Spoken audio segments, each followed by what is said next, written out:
Hey there, ALC Small Groups. My name is Kayleen Stevens, for those of you who don't know me, um, and I'm excited to bring you our teaching tonight. I'll never forget the first time Pastor Ben asked me to step out of my comfort zone and form a prayer team with him. I had never prayed for anybody out loud, let alone in front of everyone. I wanted to say no, but I took the first step. And a few weeks later, he asked me to take an even bigger step of faith and stand on the stage and tell some of my story.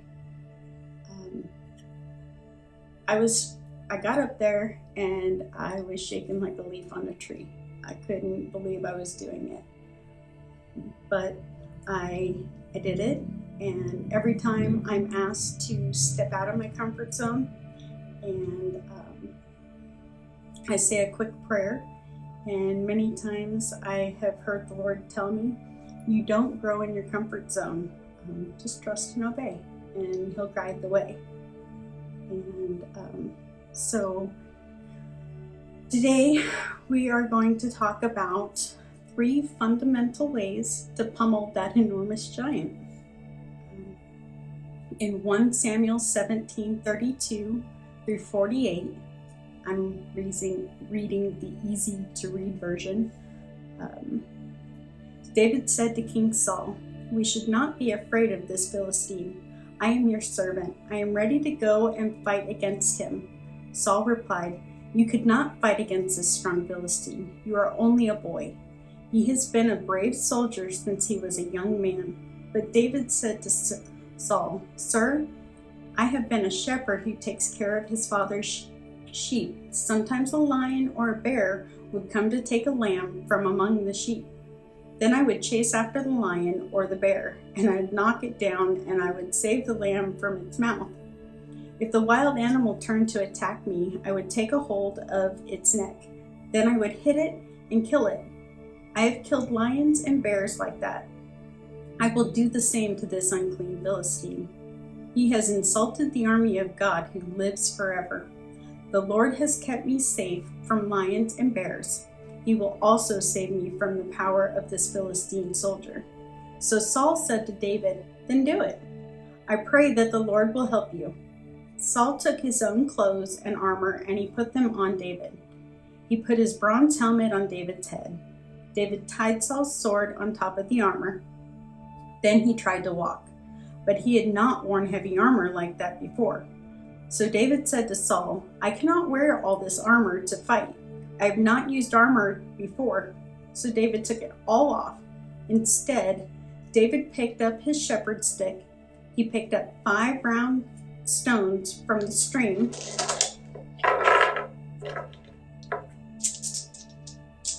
and held them in his hand and walked towards the Philistine soldier. The Philistine slowly walked towards David. The man who was carrying his shield walked in front of him. As he came nearer, the Philistine looked carefully at David. He saw that David was no more than a healthy, handsome boy. That made him laugh at David. He said to David, "Do you think I am just a dog? Can you knock me down with a little stick?" Then he prayed to his gods that they would curse David. The Philistine said to David, "Come nearer to me. I will feed the birds and the wild animals with your dead body."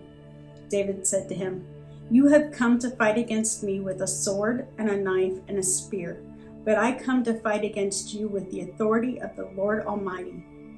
He is the God who leads Israel's army, and you have insulted him. Today the Lord will make me strong to win against you. I will knock you down and I will cut off your head. Today I will feed the birds and the wild animals with the dead bodies of the Philistine soldier. Then everyone on the earth will know that there is a God who takes care of Israel. The Lord does not need swords or spears to save his people. Everyone here will soon know that. The Lord is the one who fights our battles. He will put you under our power." The Philistine soldiers started to move nearer to David to attack him. David ran forward quickly to fight against him. David reached into his bag and he took out a stone. one round stone and one sling. This is a sling that they used. It's kind of crazy. I pictured an actual slingshot like we have now. There's no way that I could ever hit anything with this, let alone take down a giant. So Goliath symbolizes the challenges, fears, and obstacles we face in life, whether it's personal struggles, sin, or opposition to faith. David's faith in action in 1 Samuel 17 is powerful because it wasn't just a belief in his heart. It was a bold, fearless, and God-centered response to an overwhelming situation. So, the first way I have for you to pummel your giant is to 1. Step up when others back down. In verse 32, we see that David volunteered to fight Goliath when no one else would. We should not be afraid of this Philistine. I am your servant. I am ready to go and fight against him. He didn't wait for someone stronger or more experienced. He trusted that God would use him right where he was at. So for me, these video teachings are me stepping up. I had not planned on doing them at all.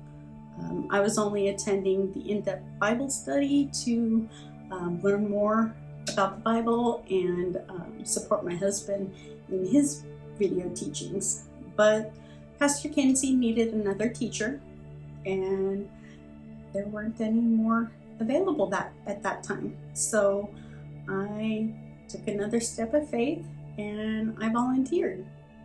I knew that the Lord would help guide me through it, and he did.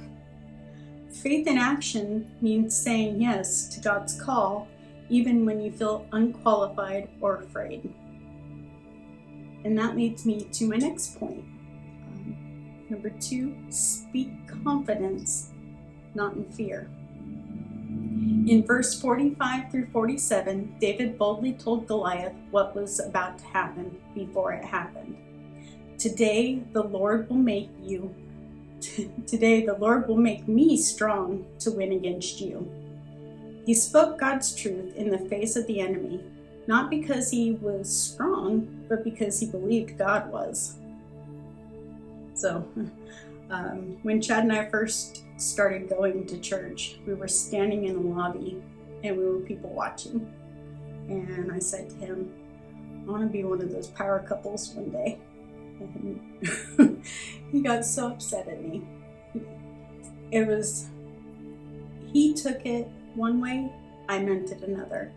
And he thought I was talking about being like a preacher, Tammy Faye Baker, Jim Baker, that sort of thing, which is far from what I was meaning. I just simply meant that I wanted the Lord to use us as a couple in a mighty way. And I spoke it over us in faith for many years. So we need to speak God's promises over our situation. Speak faith over fear. If you say you can't do it, you can't. But if you say you can, you absolutely can. So my third way to pummel your giant is to run toward the battle. In verse 48, he didn't hesitate. He ran toward Goliath with his sling in hand. David didn't wait for the fight to come to him. He took initiative, trusting that God would be with him in motion. If you hang around me long enough, there's a good chance you'll hear me say, you gotta get up to get down. And for me, that means that you've got to take the first step. You've got to do it. You've got to get up and you've got to move. And then the Lord will help you the rest of the way. Faith isn't passive. Take the step, apply for the job, forgive people, speak it into existence. Give, start, move, because God meets you in your obedience. Like David, your job isn't to be the strongest, it's to believe God is with you and step forward anyway. Just as Goliath fell, anything that opposes God will ultimately be defeated. Goliath's story is not just about a battle. It's overcoming. It's a reminder that faith in God overcomes what seems impossible. I hope this was encouraging for you as it was for me, and I have some discussion questions for you. I pray you go and be blessed. Love you guys.